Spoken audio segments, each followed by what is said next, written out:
Well, Ryan Poles made some moves this offseason, but looking at the roster as it stands right now, I'm not sure it's actually improved. The Bears needed to do some work heading into free agency this year. Having to replace Drew Dahlman unexpectedly became a need. Figuring out what to do with the secondary and bolstering the defensive line were just some of the glaring issues the Bears were facing. So yeah, Ryan Poles made some moves, but I'd be lying if I said I was feeling good with how things are shaping up at the moment. So the first order of business was to get a center to replace Dahlman.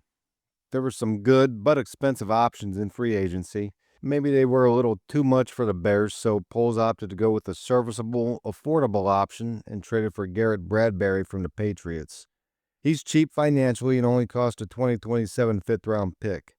He's a guy who will fill the void this year, but I don't think anyone is expecting him to be here long term. You'd have to think that the Bears will be looking to the draft this year to get someone they project to be their starting center in the future. Speaking of the offensive line, left tackle is going to be a question mark heading into the season. They re-signed Braxton Jones for some depth at tackle, but with Ozzie Trapillo out for a while with a torn patella, it could be a revolving door at left tackle. And who knows when Trapillo will be back and how he'll be after this major injury.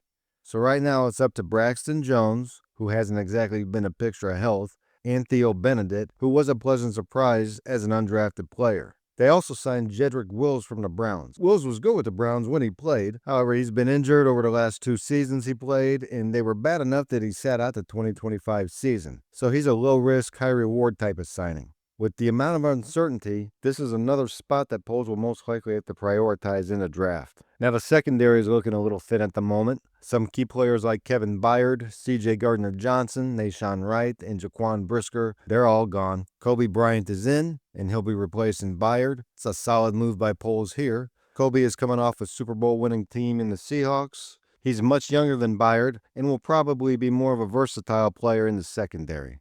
As good as Byard was during his tenure in Chicago, you'd have to consider the Bryant signing an upgrade. Cam Lewis, a free agent defensive back from Buffalo, was also signed. Not exactly a head-turner there. After releasing Tremaine Edmonds, Chicago signed linebacker Devin Bush, a free agent who was in Cleveland last year. Now this guy can definitely cover a lot of ground and the potential is there for him to thrive in Chicago. He was very productive for the Browns last year, but his career has kind of been up and down. And there are questions surrounding the linebacking group. TJ Edwards can be a stud, but injuries hindered him last season.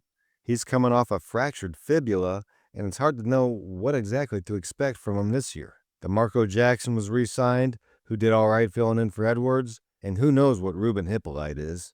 But the elephant in the room, the thing Bears fans have been screaming about for years, is the pass rush. The biggest piece this team is missing is a fucking edge rusher. This shouldn't be considered a luxury item, but it sure as shit seems like that's how they're treating it.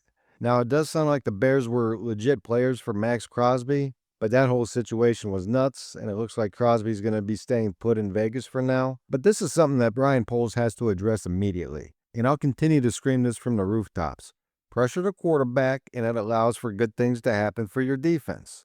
The Bears' pass rush has been downright embarrassing for years now. Poles addressed the D-line by signing Neville Gallimore and Contavious Street as depth and rotational pieces for the interior. Nothing too earth-shattering in that regard. Last year's defense got by on timely and frequent turnovers. That formula isn't sustainable. It's just not. You have to start looking at other trade options right now and see what you can do in a draft. My concern is the Bears roster as it sits now does not look as strong as last season. The offensive line has been downgraded. What was a top-tier line last season is now probably more of a middle-of-the-pack type of line. Trading DJ Moore was a great move for what they got in return, but they still need a solid receiver in that room to supplement Rome Odunze and Luther Burden. The D-line is still a tragedy. The linebackers are solid but not spectacular. The secondary still has question marks, especially at corner. Jalen Johnson's a stud when he's healthy, but he wasn't healthy last year. Is he going to be 100% by the time the season starts? Tyreek Stevenson is basically on a make-or-break year. I really don't trust this guy to have his head out of his ass for an entire season. Look, every team changes during every offseason. You lose players you don't want to lose, trades fall through, free agent targets sign elsewhere. Everyone goes through it. This isn't a unique situation that the Bears are in. But nothing right now is pointing at the Bears having drastically improved this roster. Last year, Poles upgraded this offensive line tremendously, and what a difference it made for the 2025 season. Personally, was hoping that the same philosophy would have been applied to the D-line this offseason. So far, it hasn't. And I get it, trades can still happen, players can get released, talent will be available in a draft, but as of right now, I don't have that giddy up in my step looking at how this roster is taking shape. Does that mean the panic button needs to be hit? No. This is still a good team on the rise, but with this team, this offseason was the time for Ryan Poles to swing big. So far, it feels like he's still standing in the batter's box. The Bears are who we thought they were. And that's why we took the damn field. Now, if you want to crown them, then crown their ass. And the Chicago Cubs win the World Series. He gone!